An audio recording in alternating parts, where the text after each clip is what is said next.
if it can handle it. Hey everybody, this is National Master Jesse Cohen here with you. I am testing out my new Logitech Brio 4K camera. I don't know how this is going to go. The camera is sweet, however, it takes a lot of bandwidth to make this work, so I don't know how the quality on this is going to be. This is actually going to be a short video. I actually have some plans to do dinner and a movie. But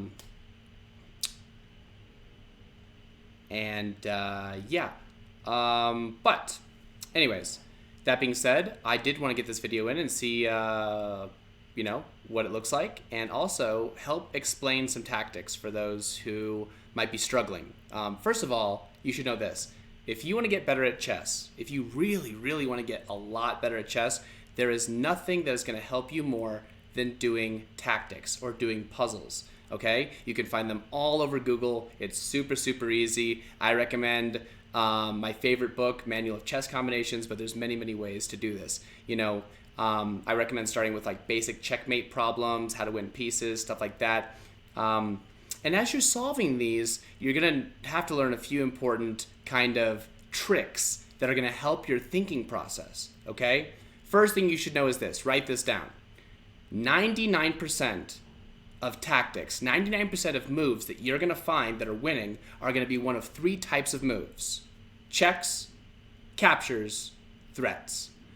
Moves that attack their king, moves that take their pieces, or moves that attack or threaten something. Maybe you threaten a pawn, maybe you're threatening checkmate, okay? Are checks, captures, and threats always good? No. Lots of them are bad, actually. But when there is a winning move, most every time it is one of those type of moves, okay? We also refer to those as forcing moves, okay? Forcing the decision. The other thing that we have to think about are the clues in a given chess position. The clues will help us find where the tactic is. There are three main clues in any position, right? There is piece safety. If a piece is not safe enough or is having some issues, okay? In this problem right here, this rook is not protected at all. That's one of the main clues that a piece might be in danger, and you might be able to find a way to win it. Okay? And while we're looking at checks, captures, and threats, mostly checks, it's not too hard to find the answer to this one, right? The only check in the entire position, the only move that puts this king in danger is knight f3, putting the king in danger. Should we do it just because it's check? No, but let's look what else it's doing. Yeah, it's hitting the rook on, e7 as well. So after this check, they're going to have to get out of check. The only move is going to be here, and then we can take it. So we do a check followed by a capture. Checks, captures, and threats, right? Check, here, capture. This one is just pretty simple, right?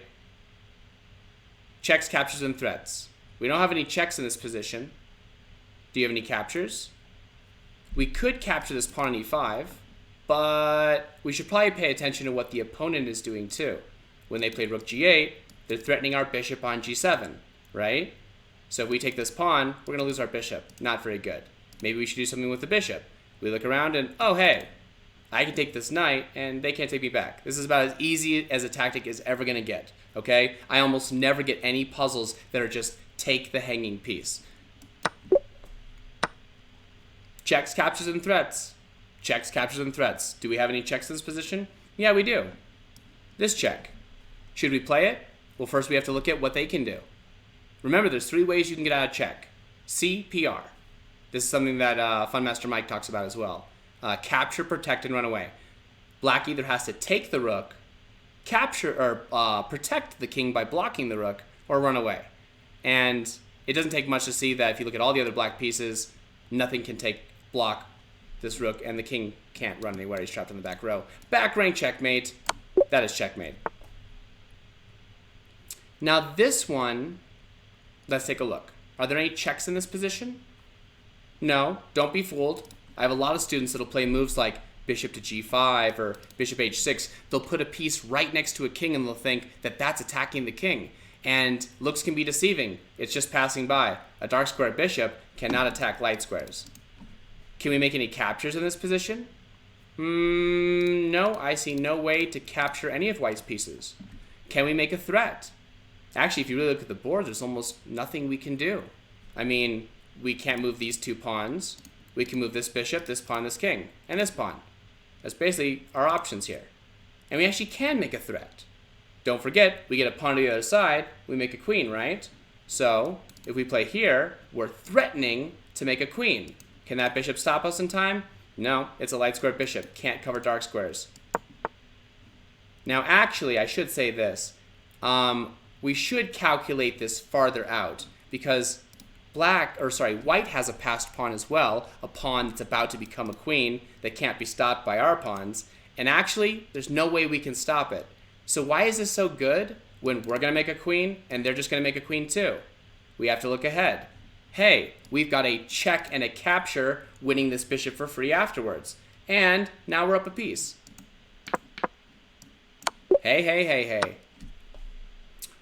It might be tempting in chess to play the automatic recapture, okay? If you're someone that does this a lot, you might want to rethink your strategy. If you're more of a beginner, then I would definitely recommend if someone takes you, keep it simple, take it back. But if you're trying to push into intermediate levels, you've got to start thinking to yourself, can I play something else? Like, we've got to get out of this just, you take me, I take you. You attack me, I defend. I attack you, you defend. Just like this basic robotic behavior, because it's too predictable. And remember, checks, captures, and threats. We've got 2 checks in this position. Here's a check. Is it any good? Not even close. White easily take this with a queen or a bishop or a rook, right? Do we have any other checks? Yeah. This queen can take here, check. What happens then? Can white take it? No. Can white block it? No. Can white run away? Actually, it looks like he can run away here until we notice this guy over here. Another part of becoming a strong chess player is what I can only describe as whole board vision. I don't know how to put this. When I'm looking at a chessboard, it can be very easy and tempting for me to be like, okay, I'm staring over here at the king because that's where I'm attacking, and I can just focus right in on here, and in reality, I'm only focusing in on probably this area of the chessboard right here, just in here. And as a result of just focusing over there, because that's where all the action is, I'm missing things over on the other side. I'm missing those long-range pieces. Bobby Fischer always talked about the fact that we should try to see the whole chessboard at the same time. I can only assure you that if you practice it and play around with it, there is a way to use your focus and your peripherals at the same time. There's a way to focus on a part of the board that I'm calculating on and yet still be seeing the entire board at the same time. By the way, if you play in-person chess, whenever it comes back, hopefully, a big mistake that I think a lot of players play is, especially if you've seen Searching for Bobby Fischer, is you might get really, really close to the chessboard. And if that works for you, so be it. But I honestly think that that's a disadvantage because you can't see the whole chessboard. You gotta see what you're doing. After this is just checkmate. King can't run here. That's game over. I'll probably do a few more. Like I said, I don't have a ton of time. I mostly just wanted to see how this looks and if the internet connection is actually supporting 4K. So, checks, captures, and threats, but mostly checks. Do we have any checks in this position? We have 1. The only check we have is here. That puts their king in check. Should we play it? Can't the king just take it? Nope. We've got a knight helping. Can they block it? Well, you can't block on touching squares. Can you run from it? No, that queen's going to cover everywhere. This is just checkmate. Queen and helper, simple as that. Checks, captures, and threats. Do we have any checks here? Nope. Do we have any captures here? Yeah, we have 1. Here. What happens if we play that? Well, if they take back, we take a free rook. I don't think they're going to do that. I think instead they should probably play rook takes here check first, and then take back. How should we take back our rook? It might be really, really tempting to use our rook on a1 and take back this way because that rook is doing nothing. But remember, checks, captures, and threats. If we play bishop takes knight, rook takes rook check, king takes, suddenly we're threatening black's rook. And so black is like, well, I want to take back the bishop, but my rook's in danger. And they're not going to be able to solve both problems. and they'll either take our bishop and lose the rook, or they'll save their rook and lose the bishop.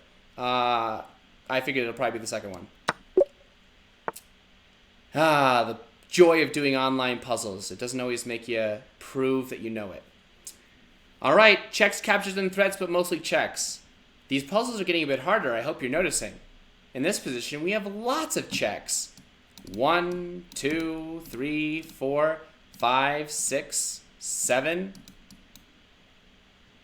That's quite a few checks. How do we choose? Well, Larry Christensen once taught me that you want to go typically with looking at the most forceful of chess moves, okay? How do we determine how forceful a chess move is? It's determined by how many options your opponent has after your move. For example, if I play the move queen takes queen, check right now, it's a super forceful move. White literally only has one possible response, and that's a take back, right? So this should be like one of the first things on my radar. But then I have to look ahead and be like, do I have any good checks, captures, or threats afterwards? I could throw out a knight check, but honestly, after the king moves, I don't even see the point of it. The knight's all by itself. Knight e3 check is just bishop takes knight. There's just no goodness there. Something else I want to consider here is, oh yeah, we didn't talk about this. Remember the 3 clues I talked about? Now, hold the phone. Pause for a second. T. Pause with the T. Don't get confused here. I'm going to tell you 2 sets of 3 things. 2 different sets of 3 groupings. Don't mix them up. On one hand, you've got checks, captures, and threats. But there's also 3 types of clues we look for in a chess position when trying to find tactics. One of them is what I already talked about, and that is when a piece is not safe. A piece is not protected. A piece is only protected just enough, or it's flat out trapped. But another extremely common clue in a position is king safety. King safety is the most important thing in chess, right? Obviously. So, in this position, with white's king being surrounded by the knight and the queen, and with there's so many available checks that black can play, we should be trying, I think, to maybe go for a checkmate or some sort of attack. And remember, as a general principle, I don't want to trade queens if I'm trying to attack. She's the best attacker on the board. So maybe I consider another check. Almost all of these other checks just lose the queen for free. They are pretty forceful, though. The only safe check I see, other than queen takes queen, is queen here check. That's safe. It's check. What are the options? Well, you can't take it. You can't block it. The only option you have is to run straight up. Do you see the checkmate? Can you see how the knight and the queen are going to work together for the same square to deliver checkmate? Take a time and see it if you haven't. One of the hardest things about being a master, about trying to become a strong player, is imagining the positions in the future as you're trying to think what's going to happen. It can be really, really tough. And in some of my other videos, I will discuss with you how you can get significantly better at your ability to visualize and see positions in your head. But try to visualize this really, really clearly as best you can. Queen g2, king e1. Look at how the knight and queen work together for the same square. f2. We can play queen g2 check, king e1 only move, very forceful by the way, queen f2 guarded by the knight, and it's just checkmate. Here, only move, checkmate. Again, if you're a new player, it probably looks like magic. Jesse, how am I supposed to possibly see all these different checks and things? You're just making it look too easy. I know I'm making it look easy. That's because I used to study chess for 4 hours a day. I used to draw chess diagrams in my notebooks at school. I was not the best student academically, but I was definitely, passionate about chess, and that's what I wanted to get good at. But I promise you, if you need to go back over this video later and pause it and try to, take your time, I'm telling you the right things to do. Yeah, I might do them a bit faster, but you should try to do them even if it takes you a while. If it takes you a while to really sit there and find the checks, find the captures, find the threats, and it takes you time to look ahead, I know, it takes a ton of patience. You will get better, and I promise, if you hang in there, I promise you, it's going to get easier and it's going to become like second nature. And again, in some of my other future videos, I will be teaching you ways to make these things easier and easier. Okay? Last one here. Okay? Checks. Look at the position. I bet you already have. Are there any checks in this position? No. There is no move on this board we can play to put black's king in check. Okay? Are there any captures? Yeah. I could capture this pawn. But after the rook takes back, do I have any future checks, captures, or threats that make sense? I'll save you some time right now and say no. I could play bishop takes knight. Okay, that's a capture. But after they take back with their queen, I would assume, do I have any checks, captures, or threats that are that great? I have some ideas here. I mean, I could maybe move this knight with a discovery attack on that bishop, but I think the bishop can just save itself. It's not too great. Do I have any threats in this position that I can make? Sure, I could make a move like knight c4. That threatens to win the bishop on d6. But again, it seems like that bishop could maybe just move back to e7 or c7 and be okay. What about this move e5? That's a threat, right? If I put the pawn on e5, then the pawn threatens to get the knight and the bishop at the same time, right? Well, how are you going to save both of them at the same time? Ah, there it is. If I play here, I attack both pieces. If you take me, I'll take back and I'll win the bigger piece. If you do nothing, I'll just take one of your pieces. And if you move one of them, I'll just take the other one. Either way, I'm going to win some points. We found a threat that actually worked. But I want you to see something really quick, and this is the last thing I'm going to say, because like I said, this does have to be brief, and then I'm going to go over the video before I need to get going this evening. Oh no. Oh no. What happens when you brain fart live?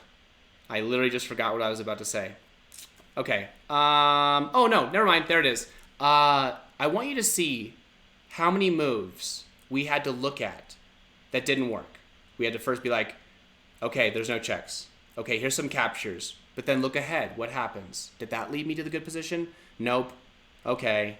This is so frustrating. I just want to give up. Nope. Gonna keep hanging in there. Are there any more threats? Are there any more? How far am I willing to dig? How much effort am I willing to put in there? You know? And there's going to be times that you really search for tactics in your own games and you come up empty-handed. And guess what? That's okay. That is okay. It is much better off that you are searching in your games to make tactics happen, that you're trying to make them happen. It is much better that you're trying to find them and make them happen and not finding them than to not try at all. Because I promise, if you're trying to make them happen, you're going to get better at it and it'll start happening. And once it clicks, you're going to take off. I'm telling you, the biggest thing that sets people just like zooming off is when they finally are able to start setting up tactics in their own chess games. Like, that's so huge. So huge. Well, listen, everybody, like I said, I'm going to cut this brief. I hope that you enjoyed this. Please keep a lookout. I am going to be uploading to YouTube as well, because as much as I love Twitch and interacting with all of you, it deletes the videos after 2 weeks. So, I don't know. I'll figure out something. I'm new to content developing overall, but now that I'm actually starting to get my equipment in order, I would definitely like to start putting out some good stuff for you all. So, hope you enjoyed it. If you enjoyed it, please, hit that like button that doesn't exist on Twitch, and be good to each other. I'll see you guys later. Bye for now.